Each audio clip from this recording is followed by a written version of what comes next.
আলহামদুলিল্লাহ। আমরা 1971 সাল এবং 2024 সালের আগস্টে, জুলাই এবং আগস্টে বিপ্লবে যারা শহীদ হয়েছেন, যারা জীবন দিয়েছেন, রব্বুল আলামিনের দরবারে আমরা দোয়া করি, রব্বুল আলামিন যারা ঈমান সহ শাহাদাত বরণ করেছেন সবাইকে তুমি শহীদ হিসেবে কবুল করে নাও। আমিন। যারা এখনো আহত আছেন, আল্লাহ তাআলা তোমার দরবারে ফরিয়াদ, তুমি আমাদের সবাইকে, সকল আহত ভাইদেরকে তুমি শেফায়ে আদর নসিব করে দাও। আমিন। প্রিয় ভাইরা, এই জমিনের মালিক কে? আল্লাহ। সবাই চিৎকার দিয়ে বলেন, জমিনের মালিক কে? আল্লাহ। আল্লাহ বলেছেন, ওয়ালিল্লাহি মিরাসুস সামাওয়াতি ওয়াল আরদ, আকাশ এবং জমিনের একচ্ছত্র মালিক হচ্ছেন আল্লাহ। আর যারা একচ্ছত্র মালিক কে? আল্লাহ। পৃথিবীর একটা বালুকণার মালিকও পৃথিবীর কোনো ব্যক্তি কিংবা কোনো শক্তি নয়, আল্লাহ। একটা বালুর মালিকও কে?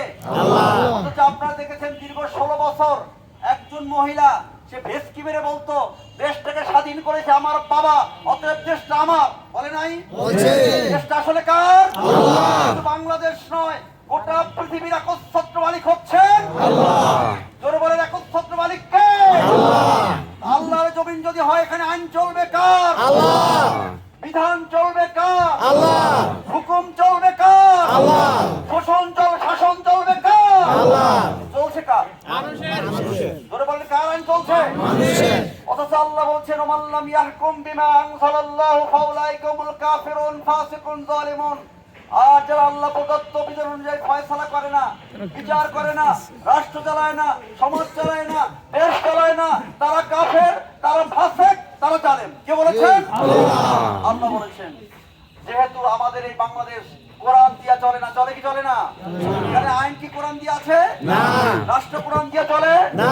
পার্লামেন্ট কোরআন দিয়ে চলে? না। বিচার বিভাগ কোরআন দিয়ে চলে? না। সালিসি কোরআন দিয়ে হয়? না।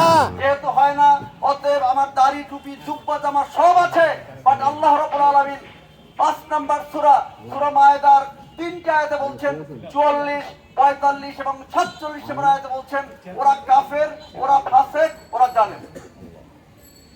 এবারে আপনাদের কাছে প্রশ্ন, আমাদের নেতা মুহাম্মদুর রাসূলুল্লাহ সাল্লাল্লাহু আলাইহি ওয়াসাল্লাম,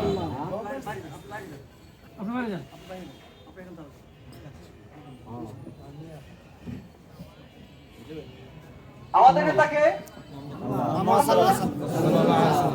আমাদের নেতাকে তোমার নেতা আমার নেতা বিশ্বনবী মুস্তাফা, বিশ্বনবী মুস্তাফা মুহাম্মদুর রাসূলুল্লাহ কি রাষ্ট্র চালিয়েছেন? জি। কোরআন দিয়ে চালিয়েছেন? জি। আবু বকর, ওমর, ওসমান, আলী রাদিয়াল্লাহু তাআলা আনহুম কোরআন দিয়ে রাষ্ট্র চালিয়েছেন? জি। চালিয়েছেন। তাহলে আজকের এই মুহাম্মদুর রাসূলুল্লাহর শিষ্য হিসাবে, তার উম্মত হিসাবে, তার দলের একজন কর্মী হিসাবে আমাদের উপরে দায়িত্ব হচ্ছে, ফরজ আইন হচ্ছে আল্লাহর জমিনকে আল্লাহর আইন দিয়ে শাসিত করা। ঠিক কি বলেন? ঠিক। সুতরাং জামাত ইসলামীর 1 নম্বর টার্গেট হচ্ছে জমিন যার আইন চলবে।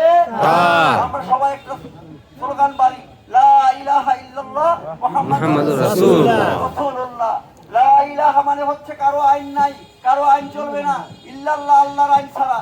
আর মুহাম্মাদুর রাসূলুল্লাহ মানে হচ্ছে নেতৃত্ব চলবে মুহাম্মাদের, আইন চলবে আল্লাহর, নেতৃত্ব চলবে মুহাম্মাদের। এজন্য আমরা বলি মুহাম্মদ কি সৎ না অসৎ? সৎ। জোরে বলেন, সৎ না অসৎ? সৎ। মুহাম্মদুর রাসূলুল্লাহর মানে হলো আল্লাহর আইন চাই, সৎ লোকের শাসন চাই, সৎ লোকের শাসন চাই। এটা হচ্ছে আমাদের টার্গেট। ঠিক কিনা বলেন? ঠিক। সুতরাং আমরা সবাই মিলে আমাদের টার্গেট হচ্ছে বাংলাদেশের এই 55,000 বর্গ মাইলের বাংলাদেশে আমরা কোরআনের আইন কায়েম করব ইনশাআল্লাহ। ইনশাআল্লাহ। পূর্বে দীর্ঘ 16 বছরে আমাদের ভাইরা ফাঁসির মঞ্চে হাসি মুখে গিয়ে দাঁড়িয়েছে, তারা পৃথিবীর কোন পরাশক্তিকে পরোয়া করে নাই, কল্লা দিয়েছে, ইমানদার নাই। ঠিক কিনা বলেন? ফাঁসির মঞ্চে হাসি মুখে গিয়ে দাঁড়িয়েছে। আমাদের কোন ভাই, কোন বোন তার শহীদ হয়েছে, রক্ত দিয়েছে, জীবন দিয়েছে, ফাঁসির মঞ্চে হাসি মুখে গিয়ে দাঁড়িয়েছে, সরি পর্যন্ত তাদেরকে বলাতে পারে নাই। অতএব আমাদের এই বাংলাদেশে কোরআনের আইন কায়েমের জন্য পৃথিবীর কোন শক্তির সাথে আমরা আপোষ করব না ইনশাআল্লাহ। ইনশাআল্লাহ। আমাদের এই বাংলাদেশের 1 ইঞ্চি মাটি পৃথিবীর কোন শক্তির কাছে ছেড়ে দেব না। যতদিন পর্যন্ত বাংলাদেশে কোরআনের আইন কায়েম না হবে, ততদিন পর্যন্ত আমরা স্তব্ধ হব না ইনশাআল্লাহ। প্রথম টার্গেট হচ্ছে আমরা বাংলাদেশের আল্লাহর আইন কায়েম করব ইনশাআল্লাহ। এরপর টার্গেট হচ্ছে গোটা পৃথিবীতে আমরা ইসলাম কায়েম করব ইনশাআল্লাহ। প্রিয় ভাইরা, সর্বশেষ কথা, আমাদের দুজন মন্ত্রী ছিলেন। কয়জন? দুজন। মনে আছে? আছে। কি নাম? আলী আহসান মোহাম্মদ মুজাহিদ, মতিউর রহমান নিজামী। নিজামী।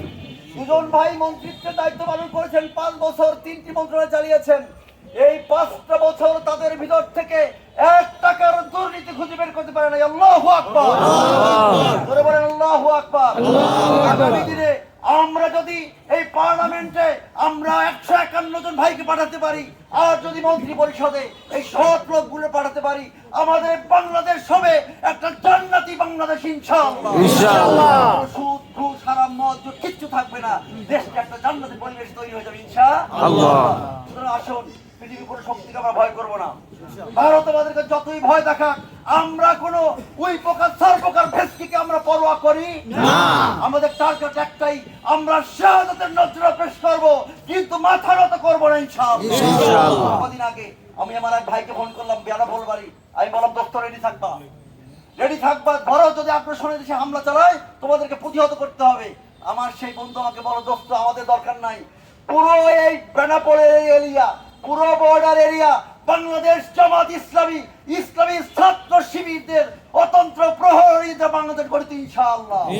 লক্ষ লক্ষ মানুষ সেখানে হাজির আছে, প্রস্তুত আছে, আমরা প্রস্তুত থাকবো ইনশাআল্লাহ। আল্লাহ আমাদের সবাইকেই আল্লাহর জমিনে আল্লাহর দ্বীন কায়েমের মাধ্যমে, কোরআনের রাজ কায়েমের মাধ্যমে মানুষ, সকল মানুষ তার অধিকার ফিরে পাক, সে বিজয় না আসা পর্যন্ত আমরা আমাদের আন্দোলন চালিয়ে যাব। আল্লাহ আমাদেরকে তৌফিক দান করুক। সুবহানাকাল্লাহুম্মা বিহামদিকা আশহাদু আল্লা ইলাহা ইল্লা আনতা আস্তাগফিরুকা ওয়া আতুবু ইলাইক।